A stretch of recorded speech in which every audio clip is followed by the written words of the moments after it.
जैसा कि आप सब लोग जानते हैं कि करियर गाइडेंस प्रोग्राम है, तो ऐसा जो करियर गाइडेंस प्रोग्राम होता है मेरे यहाँ ऐसे होता है। लाइक मेरे पापा एंड जो हमारा बैकग्राउंड था वहाँ पर क्योंकि आफ्टर 12 उन्होंने एंड सिमिलरली मेरे दादाजी भी वैसे ही थे एंड मेरे परिवार में जो भी है सबने वैसे ही जो रास्ता वही चुना।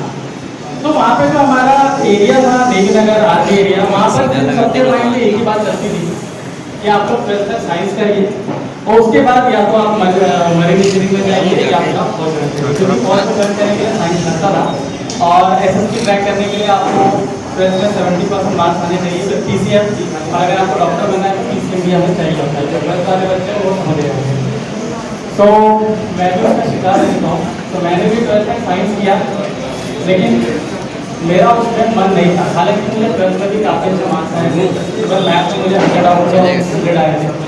तो मेरे एक टीचर थे, उन्होंने मुझे गाइड किया था कि आपका कैलकुलेशन बहुत अच्छा है लेकिन एग्जाम में क्रिटिकल है, तो why don't you join commerce, ठीक है। लेकिन जैसा कि कहते हैं कि जैसा आपका वातावरण होता है, जैसा मैं कहूँगा कि जिससे आप इन्फ्लुएंस होते हैं, पेरेंट्स वही चीज़ सुनते हैं, पेरेंट्स आगे नहीं सुनते। तो उन्होंने मुझे फोर्स किया, मैंने एसएससी का इंटरव्यू किया जो सिलेक्शन बोर्ड होता है, यूपीएससी का एक हिस्सा होता है, और मेरा उसमें नहीं हुआ। रीज़न ये है कि मेरा उसमें इंटरेस्ट नहीं था। तो जब मैंने इंजीनियरिंग करना शुरू किया तो वहाँ पर मुझे फाइनेंस में मुझे ज़्यादा इंटरेस्ट आया, इसलिए मैंने पोस्ट ग्रेजुएशन कॉमर्स में किया। मैंने post graduate in financial engineering किया फाइनेंस से। तो मैं इस चीज़ का शिकार रह चुका हूँ, तो मैं ये नहीं चाहूँगा कि आप लोग भी इसी तरीके से मैं कहूँगा कि बिना गाइडेंस के आपको रास्ता चाहिए। देखिए आप लोग से एक डेटा मैं शेयर करना चाहूँगा। मे 2000, ठीक है, 2000 में साल आया मेरे, मैं 4-5 साल का रहा हूँ। तो उस टाइम पे इंडिया की पॉपुलेशन 100 करोड़ हो चुकी है एंड आज 2025 है।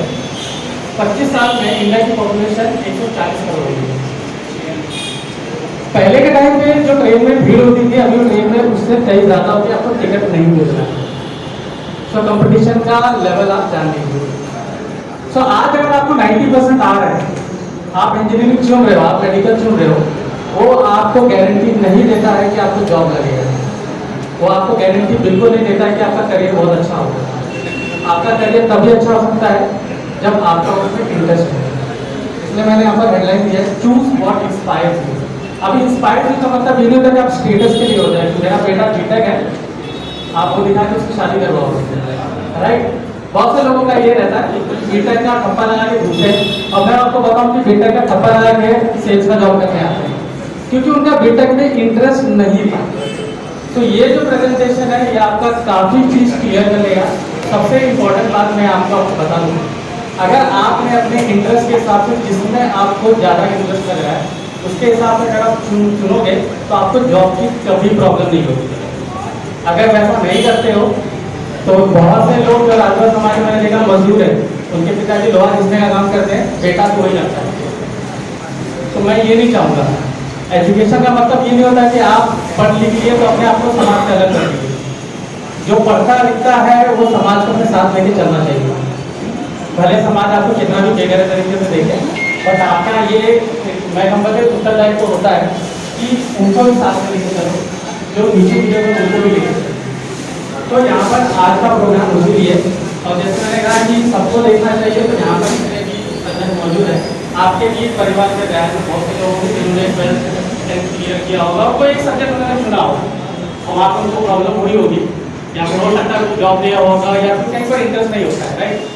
तो आज का प्रेजेंटेशन के लिए ये यहाँ पर ऐसा कोई गाइडेंस आपको नहीं मिल रहा है कि आपको ये सब्जेक्ट चुनना चाहिए, आपने ऑलरेडी सब्जेक्ट चुन रहा है। तो और हर एक सब्जेक्ट में अच्छा करियर होता है, चाहे आपने आर्ट्स लिया हो, कॉमर्स लिया हो या साइंस लिया हो। और जिसको लगता है कि एक सब्जेक्ट एक स्ट्रीम दूसरे के ऊपर है तो उससे मिलाओ, मेरे से बात करो, उसका सारा गठन शुरू हो जाएगा। तो ऐसा नहीं होता है, सारे सब्जेक्ट की एक यूनिक प्रॉपर्टी होती है, ठीक है, यूएसपी होता है जिसके तहत कोई भी आदमी आगे बढ़ सकता है, ठीक है। तो चलिए शुरू करते हैं। तो जैसा कि यहाँ पर एक कोट है, नेल्सन मंडेला, अगर किसी को पता होगा, like Mahatma Gandhi of South Africa. तो उन्होंने एक स्टेटमेंट दिया था कि education is the most powerful weapon which you can use to change the world. Alright, तो आप एजुकेशन से सिर्फ अपना भविष्य नहीं चेंज करते हो, आप अपने पूरे परिवार का भविष्य चेंज करते हो। ठीक है, एक सही डिसीजन और पूरा फैमिली ट्रैक है। ओके, तो चलिए अभी जैसे कि आप सब लोग जानते हैं कि मेजर स्ट्रीम यहाँ पर है आर्ट्स, कॉमर्स एंड साइंस। ठीक है, लेकिन मैंने चौथा ऐड किया वोकेशनल बेस।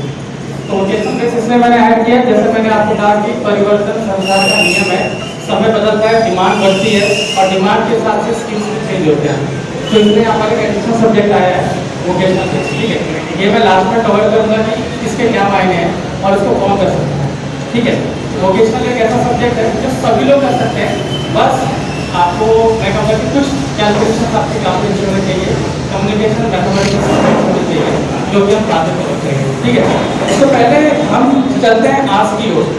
तो यहाँ पर जितने स्टूडेंट्स हैं, पेरेंट्स हैं, सब लोग को जाना होगा कि कोई अगर आर्ट्स लेता है तो उनके पास वो उन्होंने सुना होगा कि आर्ट्स अगर लिया है तो उनको सिर्फ टीचर का जॉब भी मिल सकता है। राइट, यहाँ पे जितने हैं आप सब आगे बढ़ सकते हो कि उनको सिर्फ टीचर का जॉब मिलता है, चाहे वो गाँव में करें चाहे शहर में करें, लेकिन ऐसा नहीं होता है। आर्ट्स वाले से टीचर का जॉब नहीं होता है।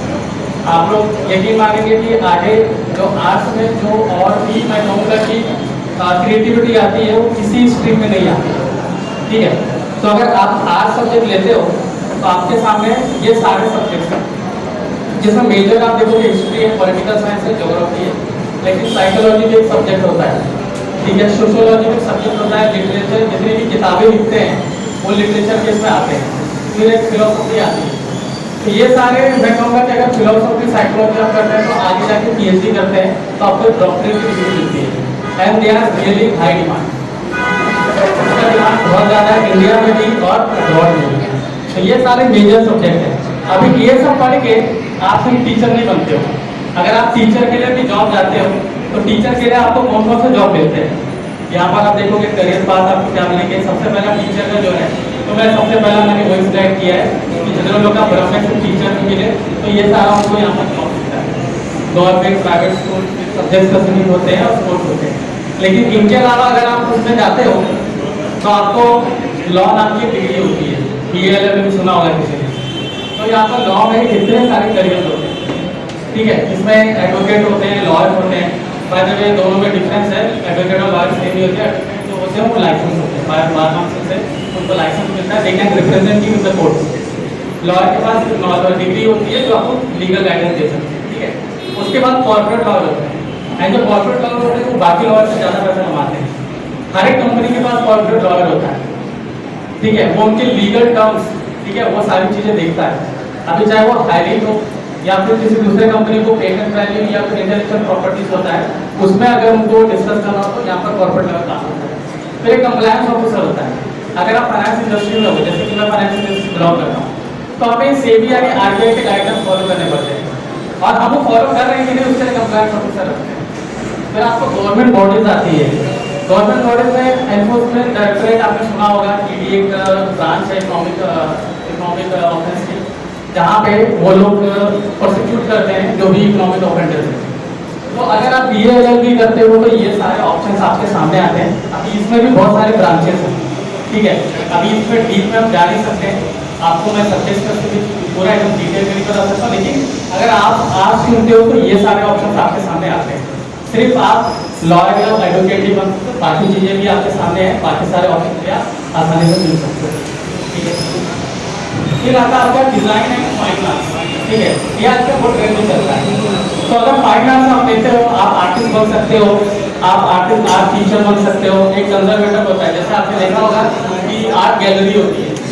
ठीक है, आर्ट गैलरी होती है, बहुत सारे अभी आप देखोगे म्यूजियम्स होते हैं, तो वहाँ पर भी आपको काफ़ी ज़्यादा जॉब होता है। आर्कियोलॉजी एक एरिया है, साइंस का ब्रांच है जिसमें हमें आर्ट टीचर, आर्ट कंजर्वेटर लगता है।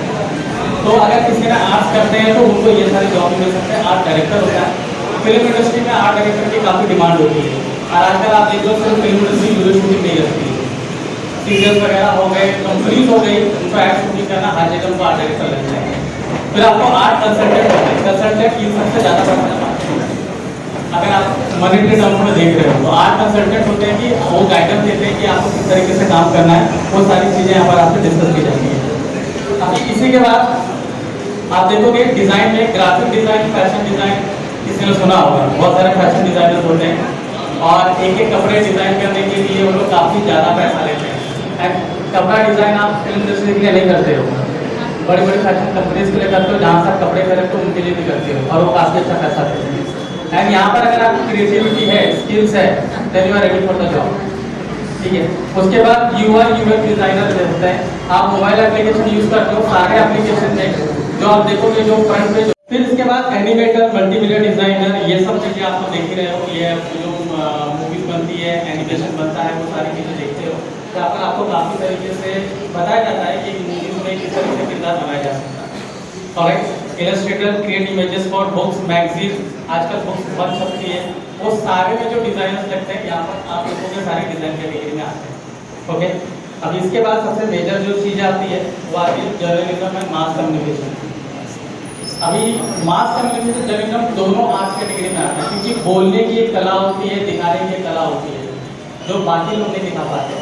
राइट, तो अगर आप BA in journalism mass communication अगर करते हो तो आप पब्लिक रिलेशन ऑफिसर, हर एक कॉर्पोरेट ऑफिस में पब्लिक रिलेशन ऑफिसर होता है, हर एक संगठन में पब्लिक रिलेशन ऑफिसर होता है, जो संगठन की बात दूसरों तक पहुंचाता है, वो भी एक PR का काम होता है। ये सबसे ज़्यादा कंपनीज में काम आता है। तो अगर आप बातें करते हो, आपको मालूम है कि कंटेंट कैसे बातें किया जा सकता है, किस तरीके से एक कंपनी को पब्लिक के सामने रिप्रेजेंट किया जा सकता है, then you are good for public relation. उसके बाद वेबसाइट कंटेंट डिजाइनर होता है। हर एक वेबसाइट में जो लिखने वाली बात होती है, जो भी अबाउट द कोर्स या अबाउट द कंपनी जो लिखा जाता है, ये भी कंटेंट डिजाइनर करते हैं। ये भी यहाँ पर जो BA लिटरेचर जो होते हैं ना, वो लोग करते हैं, because they have a good command over the language, whether it is English, Hindi और एनी अदर लोकल लैंग्वेज। ठीक है, फिर आता है एंकर, न्यूज एंकर। आप देखते हो वो किस तरीके से लोगों को देखने किस तरह से बात करते हैं, किस सवाल पूछते हैं, ये भी आप लोगों के BA जर्नलिज्म में आता है। फिर इवेंट मैनेजमेंट, बड़े बड़े जो इवेंट आते हैं, इसकी भी डिग्रीज होती है और वो आर्ट्स कैटेगरी में ही आती है। फिर रिपोर्टर जो होते हैं वो हर जगह जान जो बात करते हैं वो तो कोई भी कर सकता है, बट वो भी आप देखोगे आर्ट्स की कैटेगरी में आता है। ऑलराइट, अब इसके बाद सबसे इम्पोर्टेंट है सिविल सर्विसेज। मैंने कई लोगों को देखा है कि 90% होने के बावजूद वो लोग IAS ऑफिसर नहीं बन सकते, लेकिन एक आर्ट्स वाला जो स्टूडेंट होता है वो 60 से 50% के माध्यम से भी वो IAS ऑफिसर बन जाता है। रीज़न ये है कि वो इतना वास्ट डेटा को किस तरीके से मैनेज करता है, ये उसमें कला हो। देखिए IAS इंटरव्यू मैंने भी दिया है, ठीक है, मैं फर्स्ट राउंड में मैं एक ही बार में इंटरव्यू तक गया था, वहाँ से मैं फेल हो गया है। लेकिन मैंने एक बात वहाँ पर जानी है कि वो लोग आपका मार्क्स नहीं देखते हैं, वो लोग आपकी हाइट बॉडी नहीं देखने वाले हैं। वो लोग एक चीज़ें देखेंगे कि आप उस करंट सिचुएशन में कैसे रिएक्ट करते हो और आप कैसे इतने सारे सब्जेक्ट को सिंथेसाइज करके मैनेज करते हो। क्योंकि एक जिलाधिकारी के हाथ में सिर्फ वो कुर्सी एक मैं कहूँगा कि एक जात या फिर एक पर्टिकुलर गाँव नहीं होता है, उसको पूरा जिला और अलग अलग लोगों को मैनेज करना पड़ता है। वो 90% वाला बंदा 50% वाला कोई भी करे, वो लोग देखते हैं। जैसे मैंने कहा कि यहाँ पर आर्ट वाले बंदे की सारी चीज़ें करें, तो ये सारे वेरियस ब्रांचेस हैं सिविल सर्विस में। IAS IPS IFS में कहूँगा फॉरेन सर्विस होता है। आप एज एन एम्बेसडर बन के आप दूसरे देश में जाते हो, वो उन दोनों से बड़ा होता है। क्योंकि अगर आप एक IAS ऑफिसर बन के लेक्चर से आप अमेरिका में जाते हो, तो उसको अगर मोदी जी से बात करनी है तो डायरेक्टली मोदी से बात नहीं करेगा, वो पहले आपको बुलाएगा, उसके बाद मोदी से बात करेगा। तो you are acting like a representative of the country. ठीक है, इसके लिए आपको बहुत ज़्यादा डिग्री नहीं चाहिए, आप ग्रेजुएट डिग्री लेकर भी बन सकते हो। शर्त सिर्फ यही है कि आपका इंटरेस्ट होना चाहिए, आपकी पढ़ाई अच्छी होनी चाहिए। ठीक है, आप वो पूरे सब्जेक्ट को मैनेज करना चाहिए, वो सारी चीज़ें इसमें आती हैं। ऑलराइट, तो ये था आपका आर्ट्स की ओर।